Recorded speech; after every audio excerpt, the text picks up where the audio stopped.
Welcome to my channel True Maths. Today's topic is angle formed by intersect lines. ठीक है, slope form भी बोलते हैं। ਹੁਣ तक ਆਪਾਂ स्ट्रेट लाइन दियाँ कुछ भी जो कीतियां ने स्ट्रेट लाइन की है किस तरह होंगी है, एक जरनल फॉर्म, स्टैंडर्ड फॉर्म, ठीक है, normal form, perpendicular form, intercept form, slope intercept form and 1 point 2 point.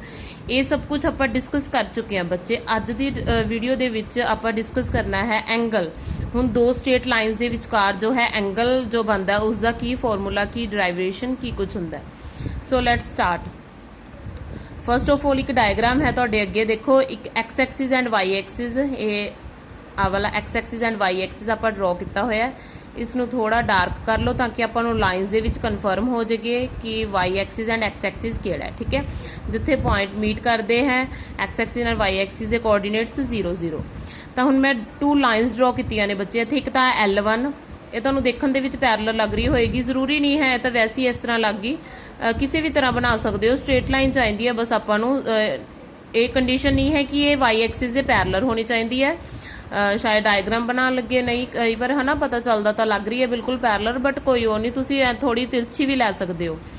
तो L1 लाइन लै ली, L2 मैं ये वाली लाइन लै ली। देखो दोनों लाइन्स जो है मीट कर रही ने इस पॉइंट ते, तो पॉइंट जो कित्थे लाई कर रहे हैं क्वाड्रेंट च, फर्स्ट क्वाड्रेंट च लाई कर रहे हैं। तो फर्स्ट क्वाड्रेंट च जिथे लाई करेगा एंगल बिटवीन 2 लाइन्स, हुण ये लाइन आपस में कट कर रही ने इत्थे, तो वाला जो थीटा है, ठीक है, एक ही है इन बिटवीन एंगल, यही है एंगल है ना दोनों की इंटरसेक्टिंग लाइन्स के विचकार जो थीटा कुछ भी एंगल बना रहा है ये है।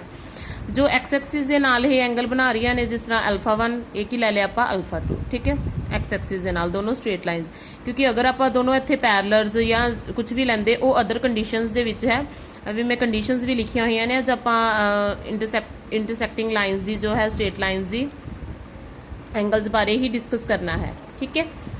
तो पता चल गया ये एंगल α1 है, एंगल α2 मीनस ये तो लाइन्स ने कि L1 जो स्ट्रेट लाइन है वो एक्स एक्सिस के नाल α1 का एंगल बना रही है और एक ही है α2 का। दोनों के बिटवीन एंगल जो है थीटा ये आप फाइंड आउट करना है। तो किस तरह करांगे?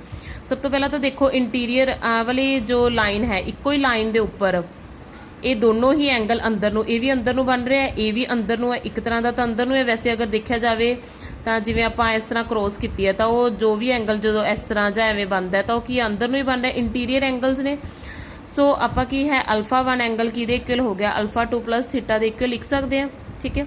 कंडीशन इत्थे तुसीं लिख लेना कि सम ऑफ इंटीरियर एंगल्स जो है 1 एक्सटीरियर एंगल से इक्वल होंगे है, अपन क्लीयर ही है। सम ऑफ इंटीरियर एंगल्स जो सम है is equal to exterior angle, ठीक है। इंटीरियर मीनस अंदर वाले कौन एंड एक्सटीरियर मीनस बाहर वाले। तो इतों आप थीटा फाइंड आउट करना है। थीटा किस तरह फाइंड आउट होएगा? α minus α2 is equal to theta, मिल गया आपको थीटा, है ना। तो दोनों बोथ साइड्स ये की ने, हमेशा ही आप टेंजेंट टैन यूज करते हैं, टेंजेंट। तो बोथ साइड्स की लै लो बच्चे, टैन थीटा, इसमें इधर ले आओ, कोई फर्क नहीं पैंदा, इक्वल ही है। तो एक ही लै लो टैन α1 माइनस α2, ये आ गया अपने को। तो हुण तुहाडे कोल α1 minus tan A minus B का फॉर्मूला ट्रिग्नोमैट्री दे विच आपां सारे ही डिटेल दे विच करांगे। वैसे अनेक तो सबनों गो थ्रू ही होएगा, A plus B A minus B का जो फॉर्मूला है ना, यही हुंदा है। टैन एक A प्लस B का हुंदा है, एक A माइनस का हुंदा है। इत्थे आपां नूं किहड़ा चाहिदा है? टैन A माइनस B का।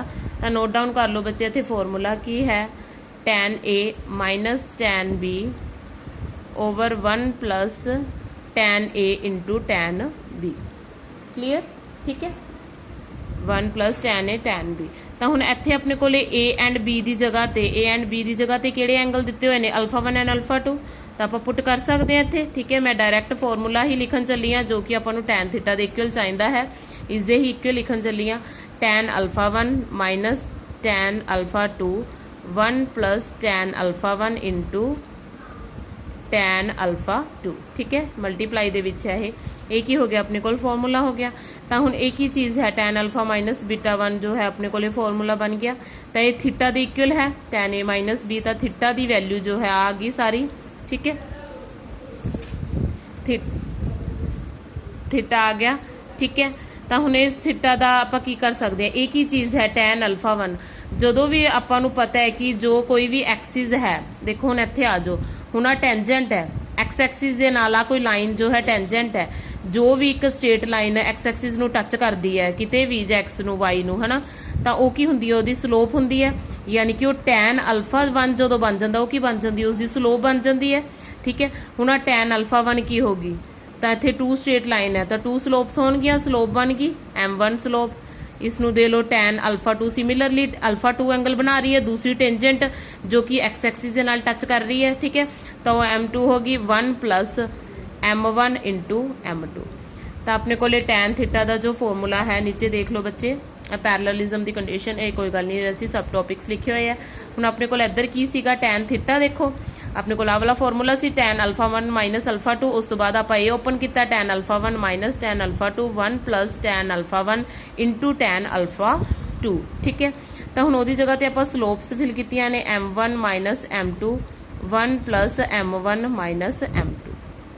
ਕਲੀਅਰ, ਇਹ ਕੀ ਆ ਗਿਆ ਤੁਹਾਡਾ ਥੀਟਾ ਦਾ angle between the intersecting lines slope form ਦੇ ਵਿੱਚ, ਕਿਉਂਕਿ ਇੱਥੇ ਆਪਾਂ ਸਲੋਪ ਯੂਜ਼ ਕੀਤੀ ਹੈ ਤਾਂ ਹੀ ਮੈਂ ਬ੍ਰੈਕਟ ਦੇ ਵਿੱਚ ਇੱਥੇ ਲਿਖਿਆ ਸੀ ਕਿ ਸਲੋਪ ਫਾਰਮ। ਠੀਕ ਹੈ, ਸਮਝ ਲੱਗ ਗਈ।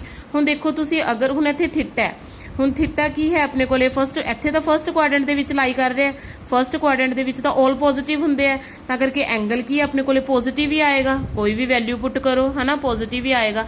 ਤਾਂ ਇਹਦੇ ਨਾਲ ਜੋ ਹੈ ਮੋਡ ਲੱਗਦਾ ਹੈ ਬੱਚੇ, ਜ਼ਰੂਰੀ ਨਹੀਂ ਹੈ ਕਿ ਮੈਂ ਇਹ ਐਗਜ਼ਾਮਪਲ ਲਿੱਤੀ ਹੈ ਜਾਂ ਇੱਧਰ ਨੂੰ ਫਸਟ ਦੇ ਵਿੱਚ ਲਾਈ ਕਰਵਾਇਆ। ਤੁਸੀਂ ਜਿਵੇਂ ਮੰਨ ਲਓ ਹੁਣ ਕੋਈ ਆਪਾਂ ਅਨਦਰ ਐਗਜ਼ਾਮਪਲ ਲਈਏ ਹਨਾ, ਤਾਂ ਇੱਧਰ ਨੂੰ ਇੱਕ ਜੋ ਹੈ ਸਟ੍ਰੇਟ ਲਾਈਨ, ਮੰਨ ਲਓ ਇੱਕ ਆ ਸਟ੍ਰੇਟ ਲਾਈਨ ਤਾਂ ਇੱਕ ਆ ਸਟ੍ਰੇਟ ਲਾਈਨ ਹਨਾ, ਉਹ ਜੋ ਐਂਗਲ ਕੱਟ ਕਰ ਰਿਹਾ, ਹੁਣ ਜਿਵੇਂ ਇੱਕ ਆ L1 ਆ L2, ਤਾਂ ਦੋਨਾਂ ਦੇ ਵਿਚਕਾਰ ਵਾਲਾ ਐਂਗਲ ਹੈ ਜੋ ਆਹ ਵਾਲਾ ਹੈ ਥੀਟਾ ਹਨਾ, ਇਹ ਵਾਲਾ ਥੀਟਾ ਹੋ ਗਿਆ।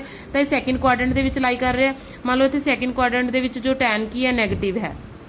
ਠੀਕ ਹੈ, ਕਿਉਂਕਿ ਸਾਈਨ ਤੇ ਕੋਸੈਕ ਪੋਜ਼ਿਟਿਵ ਹੁੰਦੇ ਆ, ਤਾਂ tan ਕੀ ਹੈ ਨੈਗੇਟਿਵ ਹੈ, ਤਾਂ ਇੱਥੇ ਸਾਰੇ ਫੰਕਸ਼ਨ ਬਾਕੀ ਤਾਂ ਸਾਰਾ ਕੁਝ ਸੇਮ ਹੀ ਰਹੇਗਾ, ਤਾਂ ਇੱਥੇ ਕੀ ਆ ਜਾਏਗਾ ਮਾਈਨਸ ਆ ਜਾਏਗਾ।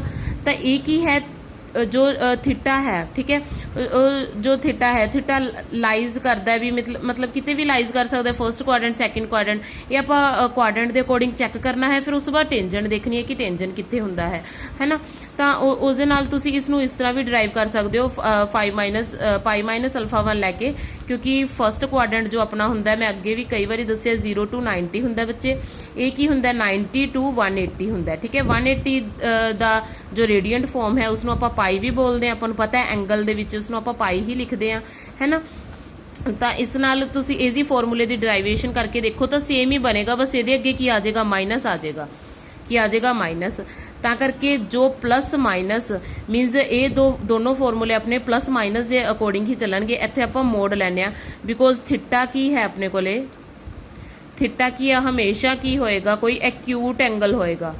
थीटा की है एक्यूट एंगल मीनस 90 तो छोटा, बिकॉज 90 ते आके तां tan अनडिफाइंड है ना, इनफिनिटी हुंदा सब नूं पता है। उस तो बाद जदों आपां चलांगे जिवें 120 180 है ना जां कुछ भी 150 किन्ना भी चलांगे तो कि आपां नूं पाई प्लस कुछ समथिंग करना पएगा, ये करना पएगा। तो उस तो बाद फिर तो रिवर्स वही चीज़ बन जाएगी पाई माइनस हो। तो हमेशा एक्यूट एंगल तो यदी वैल्यू की है, इस करके आप प्लस माइनस दोनों च जो आती है तो आप मॉडुलस दे विच लैनी है। तो ये अगर कोई इत्थे भी कोई फर्क नहीं पैंदा तुहानूं कि अगर तुसी M2 स्लोप लगाती, जिवें मान लो कोई स्लोप नैगेटिव च आ गई, अगे जो आप इसकी एग्जाम्पल डिस्कस करांगे उदों तुहानूं बैटर समझ आएगा। तो एक बार तुसी इसका फॉर्मूला नोट डाउन कर लो, M1 minus M2 1 plus M1 into M2। तो इसनूं हमेशा आप मॉडुलस च लिखते हैं कि अगर यदी वैल्यू नैगेटिव भी आती है तो आप इन केस इसनूं की लै लैना है, पॉजिटिव बना लेना। क्लीयर, समझ लग गई? ठीक है। तो हुण इसदियां कुछ कंडीशनस ने, 3 कंडीशनस आपां अज करनियां ने डिस्कस, पैरेललिज्म दी, कोइंसीडेंस दी एंड परपेंडिकुलर दी। तो करते हाँ पैरेललिज्म दी, तो सिंपल ही है, कित्थे कित्थे पैरेलल हो सकता है, कंडीशन है मीनस 2 स्ट्रेट लाइनस मान लो जिवें मैं बनाया, अगर तो वो दोनों पैरेलल होणगियां, दोनों पैरेलल है तो इन्हां दे विचकारे कित्थे किहड़े केस ते पॉसिबल है, या तो थीटा की होएगा 0 डिग्री या थीटा की होएगा 180, यही होएगा ना। थीटा 0 देखो जो आप डी आए अपनी डी होंगी है ना, आप डी बनाना जब तक बिल्कुल कोई एंगल ही नहीं बनेगा, एक्स एक्सिस आ रहा आ बिल्कुल इत्थे 0 डिग्री का एंगल है, 0 0 क्वाड्रेंट होंदा ना, तो 0 डिग्री का एंगल है, कित्थे जे जाएगा तो ये बिल्कुल एक्स एक्सिस के उपर ही लाइन वग गई, कोई लाइन ही नहीं है। या फिर 180 आ सारा लाइन 180 की होंगी है, हाफ सर्कल जो 180 का ही होंगे, सप्लीमेंटरी एंगल बोलते हो जिसनों तुसी, है ना। ਜਦੋਂ ਪੂਰੀ ਡੀ ਬਣ ਜਾਂਦੀ ਹੈ ਤਾਂ ਉਹ ਪੂਰਾ ਐਂਗਲ ਕਿੰਨੇ ਦਾ ਹੋ ਜਾਂਦਾ 360, ਤਾਂ ਹਾਫ। ਤਾਂ ਇਹ ਦੋ ਕੇਸ ਦੇ ਵਿੱਚ ਪੈਰਲਲਿਜ਼ਮ ਹੋ ਸਕਦੀ ਹੈ। ਜਦੋਂ ਦੋ ਕੇਸ 'ਚ ਪੈਰਲਲਿਜ਼ਮ ਹੋਏਗੀ ਤਾਂ ਕੀ ਹੋਏਗਾ, m1 minus m2 1 plus m1 into m2 mode ਦੇ ਵਿੱਚ। ਤੇ ਇਹਦੀ ਵੈਲਿਊ ਕਿਹਦੇ ਇਕੁਅਲ ਹੁੰਦੀ ਹੈ, tan ਥੀਟਾ, ਹੈ ਨਾ। ਜਦੋਂ ਆਪਾਂ tan ਥੀਟਾ ਮੀਨਸ ਮੰਨ ਲਓ tan 0 ਲੈ ਲਾਂਗੇ ਤਾਂ ਵੀ 0, tan 180 ਲੈ ਲੋਗੇ ਤਾਂ ਵੀ ਕੀ ਹੁੰਦਾ 0 ਹੁੰਦਾ। ਤਾਂ ਵਾਲਾ ਸਾਰਾ function m1 m2 1 plus m1 into m2 ਕੀ ਹੋ ਗਿਆ 0 ਹੋ ਗਿਆ ਬੱਚੇ। ਇੱਧਰ ਵਾਲਾ ਡਿਨੋਮੀਨੇਟਰ ਵਾਲਾ ਸਾਰਾ ਪੋਰਸ਼ਨ 0 ਹੋ ਗਿਆ, m1 is equal to m2 ਆ ਗਿਆ। ਤਾਂ ਯਾਦ ਰੱਖਣਾ ਹੈ ਪੈਰਲਲਿਜ਼ਮ ਦੀ ਕੰਡੀਸ਼ਨ ਦੇ ਵਿੱਚ ਜਦੋਂ ਵੀ ਪੈਰਲਰ ਦਿੱਤਾ ਹੋਵੇ ਮੀਨਸ ਉਹ ਦੋ ਕੇਸ ਤੇ ਹੋਏਗਾ, ਜਾਂ ਤਾਂ ਥੀਟਾ 0 ਜਾਂ ਫਿਰ 180, ਤਾਂ ਉੱਥੇ ਸਲੋਪਸ ਕੀ ਆਣਗੀਆਂ, ਇਕੁਅਲ ਆਣਗੀਆਂ। ਠੀਕ ਹੈ, ਬੋਥ slopes are equal, both slopes are equal. ਠੀਕ ਹੈ, ਦੋਨੋਂ ਸਲੋਪ ਕੀ ਹੈ m1 ਇੰਟੂ m2 ਕੀ ਹੈ, ਠੀਕ ਹੈ, ਦੋਨੋਂ ਕੀ ਹੋਣਗੀਆਂ, ਇਕੁਅਲ ਹੋਣਗੇ। ਇਹ ਹੈ ਪੈਰਲਲਿਜ਼ਮ ਦੀ ਕੰਡੀਸ਼ਨ। ਨੈਕਸਟ ਕੀ ਹੈ, ਕੋਇਨਸੀਡੈਂਸ ਦੀ ਕੰਡੀਸ਼ਨ। ਕੋਇਨਸੀਡੈਂਸ ਕਿੱਥੇ ਹੋ ਸਕਦਾ ਹੈ, ਓਨਲੀ ਵਨ ਕੇਸ ਤੇ। ਕਿੱਥੇ ਹੋ ਸਕਦਾ ਹੈ, ਜਾਂ ਵੀ ਦੋਨੋਂ ਲਾਈਨਸ ਦਾ ਐਂਗਲ ਕੀ ਹੈ, ਦੋਨੋਂ ਲਾਈਨਸ ਦੇ ਵਿਚਕਾਰ ਐਂਗਲ ਉਹੀ ਐਕਸ ਐਕਸਿਸ ਦੇ ਉੱਪਰ ਹੋਵੇ 0 ਡਿਗਰੀ, ਹੈ ਨਾ। ਫਿਰ ਵੀ ਉਹੀ ਕੰਡੀਸ਼ਨ, ਜਦੋਂ 0 ਦੇ ਇਕੁਅਲ ਆਊਗਾ tan 0 0, tan 0 ਤੇ 0 ਦੀ ਵੈਲਿਊ ਕੀ ਹੈ, ਮੀਨਸ 0 ਡਿਗਰੀ ਐਂਗਲ ਤੇ ਗੱਲ ਕਰ ਰਹੀ ਹਾਂ ਮੈਂ। ਕਿੰਨਾ ਹੁੰਦਾ tan ਡਿਗਰੀ 0 0 ਹੀ ਹੁੰਦਾ, ਹੈ ਨਾ। ਇਸ ਤਰ੍ਹਾਂ ਨਹੀਂ ਪਤਾ ਚੱਲਦਾ ਤਾਂ ਇਸ ਤਰ੍ਹਾਂ ਵੀ ਲਿਖ ਸਕਦੇ ਹੋ। tan ਨੂੰ ਕੀ ਲਿਖ ਸਕਦੇ ਆ, ਸਾਈਨ ਓਵਰ ਕੋਸ, ਤਾਂ ਐਂਗਲ ਵੀ ਉਹੀ ਚੱਕੇਗਾ, ਸਾਈਨ 0 0 ਕੋਸ 0 1, ਤਾਂ ਉਹਦੀ ਵੈਲਿਊ ਕਿੰਨੀ ਆ ਗਈ, 0 ਹੀ ਆ ਗਈ tan ਦੀ। ਠੀਕ ਹੈ, ਤਾਂ ਇਹ ਕੀ ਹੈ, ਕੋਇਨਸੀਡੈਂਸ ਐਂਗਲ ਵੀ ਆਪਣੇ ਕੋਲੇ 0 ਡਿਗਰੀ ਤੇ ਹੁੰਦਾ, ਤਾਂ ਉੱਥੇ ਵੀ ਸਲੋਪ ਕੀ ਹੁੰਦੀਆਂ ਨੇ 2। ਤਾਂ ਤੁਹਾਡੇ ਕੋਲ ਇੱਕ ਪੁਆਇੰਟ ਹੋਰ ਬਣ ਗਿਆ ਬੱਚੇ, ਨੋਟ ਡਾਊਨ ਕਰ ਲਓ। ਅਗਰ ਤਾਂ ਲਾਈਨਸ ਕੀ ਨੇ, ਪੈਰਲਰ ਨੇ, ਇਫ, ਇੱਥੇ ਮੈਂ ਲਿਖ ਰਹੀ ਹਾਂ condition, if both lines are parallel और या फिर की होन कोइंसिडेंस, ठीक है, then slopes are equal। तो उत्थे स्लोप्स की होणगियां बच्चे, इक्वल होणगियां, समझ लग गई। ठीक है, स्लोप्स की होणगियां इक्वल होणगियां। नैक्सट थर्ड कंडीशन रह गई अपने कोल परपेंडिकुलर दी। परपेंडिकुलर दी कंडीशन भी देख लैंदे आ की हुंदी है। परपेंडिकुलर दी कंडीशन की है, मान लो आ अपने कोल एक्स एक्सिस है, अगर एक लाइन इत्थे कट कर रही है तो दूसरी इत्थे बनेगी। पहली लाइन जो है आ वाली पहली लाइन है L1, सेकेंड लाइन की अपने को L2, सेकेंड लाइन की है L2 है। ठीक है, तो L2 ए की है इस लाइन दे आ रहा परपेंडिकुलर है।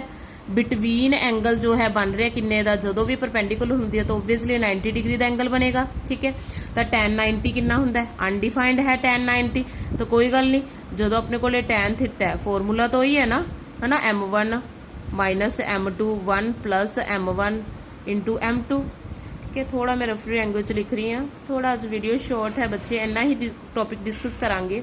तो इसनों की है 1/tan लिख सकते हैं, उल्टा दो तो फिर राइट साइड वाला भी तो सारा पोर्शन ऊपर नीचे हो जाएगा। जो डिनोमीनेटर सी वो न्यूमीनेटर च आ गया, जो न्यूमीनेटर सी वो डिनोमीनेटर च आ गया। ठीक है, तो कोई फर्क नहीं पैंदा, बिकॉज अगर tan 90 इन्फिनिटी है तो कोट 90 की होएगा 0 होएगा, अपन तो 0 चाहिए। ठीक है, तो की है 1 plus m1 into m2, m1 minus m2। तो एक ही आ गया अपने को, एक मिनट पेज ले लियो और एक ही चीज है, कोट 90 0, ऊपर की रह गया 1 प्लस m1 इंटू m2, नीचे की है m1 माइनस m2 सी, क्योंकि आप रिवर्स करता, tan 90 सी, tan 90 तो मैं की ले लिया 1/tan 90। ठीक है, वो की हुंदा है कोट, बिकॉज तुहानूं पता है tan दा ओपोजिट की है, कोट हुंदा है। तो आ वाला सारा डिनोमीनेटर वाला पोर्शन की बन गया, 0 बन गया। तो कंडीशन की आ गई, कंडीशन की आ गई बच्चे 1 plus m1 into m2 is equal to 0।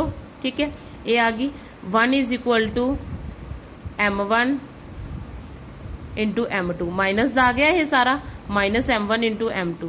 तो m1 की वैल्यू हुण जदों आपां कड्डांगे m1 नूं इत्थे इहनूं इधर ही रहन दो, इहनूं इधर ही रहन दो, तो इधर की लिखांगे 1/m2 is equal to minus m1। तो m1 की वैल्यू कितनी आ गई, minus 1/m2 is equal to m1 लिख सकते हैं। तो एक ही ने अपनिया स्लोप्स ने, स्लोप्स ने। ठीक है, इंटरसैक्टिंग कर रही ने, तो ये तो की कंडीशन पता चलती है कि जदों लाइन परपेंडिकुलर हुंदियां ने उदों दोनों स्लोप्स की प्रोडक्ट की हुंदी है -1 दे इक्वल हुंदी है। याद कर लो इस पॉइंट ਨੂੰ, बहुत ही मज़ेदार पॉइंट है, बहुत अगे जाके काम आएगा, यूजफुल है। m1 into m2 is equal to -1, ठीक है। तुसीं इसनूं इस तरह भी लिख सकते हो, अगर तुहाडे कोल एक स्लोप दिती है, सैकेंड स्लोप फाइंड करनी है तो की अपॉन च m1 की वैल्यू की आएगी -1/m2। सिमिलरली m2 की वैल्यू भी फाइंड कर सकते हो, की आएगी -1 अपॉन m1। क्लीयर, ठीक है। ये सीगियां तीनों कंडीशन, अच्छी तरह पढ़ लेना है। पैरलर, अगर पैरलर होणगियां तो लाइनस की ने, मीनस अगर स्लोप्स की होणगियां इक्वल होणगियां, अगर परपेंडिकुलर ने तो दोनों स्लोप्स की प्रोडक्ट इक्वल टू -1 होएगी। कोइंसिडेंस का केस है तो भी स्लोप्स की होणगियां इक्वल होणगियां, ठीक है। पैरलरिज्म की कंडीशन सी है। एक बार फिर तो मैं पेज पे फोकस करदा, अच्छी तरह सारे इस नोट डाउन कर सकते हो बच्चे। वीडियोज़ अगर पसंद आ रही ने, ठीक है, समझ आ रहा तो उन्होंने लाइक जरूर कर दिया करो एंड शेयर कराया करो अपने फ्रेंड्स नाल। चैनल ਨੂੰ सबसक्राइब करके रखो ताकि मेरी न्यू वीडियो का नोटिफिकेशन ਤੁਹਾਨੂੰ, ठीक है, इमीजिएटली ही मिल सके। So thank you.